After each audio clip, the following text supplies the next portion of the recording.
Qalasa yazıb bolduq indi. İndi yine bir narsaya sizlarni e'tiborlaringizni qarataman do'stlar. Yazıb bolduq. Ashikka bermadi. Endi bir qiziqli yeri bor. Mashinani yoqib ko'ramiz. Mashin yine ko'rib tursizlar, yanmaydi. Bize proshkani to'g'ri yozdik, hamma narsani to'g'ri yozdik. Lekin mashin yanmaydi. Unda hech ham qisinib o'tirish kerakmaydi. Buni eng ansat yo'li, uni borib niye öldü deb o'tirmayın. Hozir uni kompyuter ham ko'rmaydi.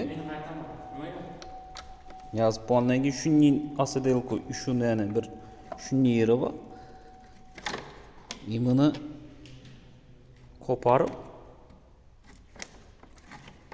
turib 5 sekund 10 sekund tutib turamiz.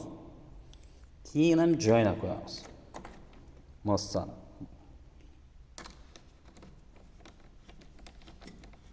Ne şu kaçırıklardan mı? Oo, mali bu tamam oldu. Güydük de oturmayızlar da. Gelesle. Yine bu sitede life hack değil mi? Ne olduydu? Şu nerseni yaddan çıkarmak dostlar. Ağzı gazını öyle veremiz. Hemen şot gibi olur.